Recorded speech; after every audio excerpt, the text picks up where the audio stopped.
Joining us today is David Brunelle, a pediatrician who practices in our area, and he is also a tenor and an opera lover, and so we want to talk about Puccini's Turandot. Actually, the first thing to say is to get the pronunciation right, which I will probably mispronounce. It is always Turandot. The T is pronounced and there's just an O, because Puccini wrote it that way. Everybody always gets mixed up about this. But we have a great Turandot coming, and with a lot of interesting people in it. But one of the things, I mentioned that David is a tenor, about Turandot is Nessun Dorma. It's become, I think, really the most impressive, the most popular opera aria in the world today. Easily. Absolutely. And do you remember when you first heard it, or when you first saw this opera? Like many, many people, that would have been about 1991, 92, when Luciano Pavarotti and Jose Carreras and Placido Domingo were doing their big 3-tenor extravaganza. And one aria on top of another, just splendid and breathtaking. And then Luciano Pavarotti steps up and sings this piece of music I had never heard before, frankly. And it's less than 3 minutes long. And it packed such a wallop. The place went crazy. And everything else was eclipsed after that. And you'll hear that story again and again from various people. There was something about Pavarotti and this aria that made it the most popular tenor aria that exists today. It's still, if you look at the reviews that were contemporary at the premiere, which was April 25th of 1926, right, back in La Scala, no mention whatsoever. Brief mentions of Kalaf, nothing about Nessun Dorma. It was all about Liu and Turandot. And people began taking sides almost immediately of who they thought the real heroine of the piece was. But nobody registered Nessun Dorma.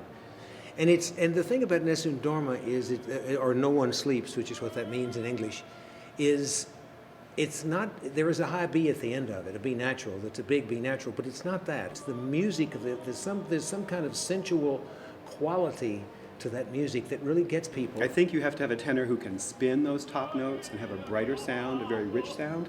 The orchestra takes over, as you've described, with the theme underneath, and that's what makes it so beautiful. Well, Antonello Palumbi will be doing most of our Kalafs, and he certainly is he can do it, and he will do it beautifully too. Now, with all the talk about the tenor and Nessun Dorma, the opera is called Turandot, yes. So she's pretty important. and although this started in Italy in 1926, and there were several Turandots at the time that were very famous, Maria Yaritza being the most famous. Really, in America, it was Birgit Nilsson in 1961 that made the opera famous. Yes.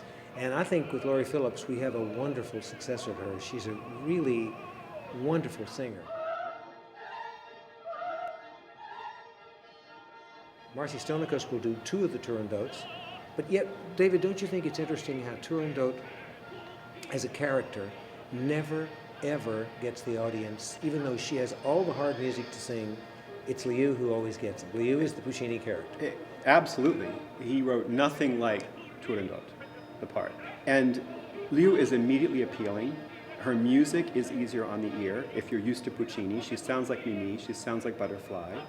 She's got a few Tosca moments, not too many. Turandot is, angular, and there's a lot of exotic notes given to her, and it is a fiendishly difficult part. So it's a bit of a thankless role for that soprano. We have 2 very interesting Lius. I heard both singers, and I literally couldn't choose between them. I thought they were both so good. We have one other treat in this Turandot that we ought to mention.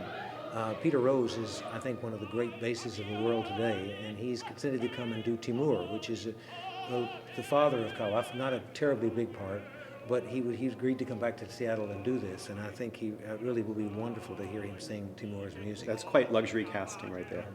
And we also have one other thing that's unusual in this Turandot is Asher Fish has not conducted Italian opera here before.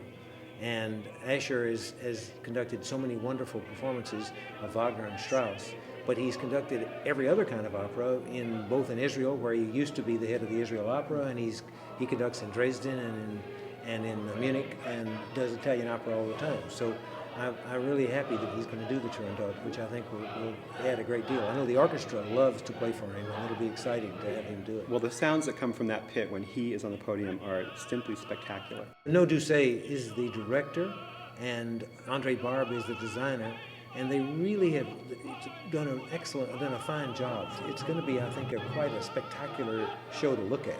Well, I know that you choose the summer slot for big productions. Yeah, and Turandot is a it's you can't exactly call it a grand opera because it's not the period of when that word really meant something, and it's certainly not historical, but it's about as big as an opera can be. It's pretty thrilling to go see. I'm Yeah. looking forward to it. It's a spectacle. It must be a spectacle. It also has an enormous chorus part. Yes. The only large choral deployment that Puccini really ever wrote for. And he's working all the time with it. It's a character unto itself. Exactly.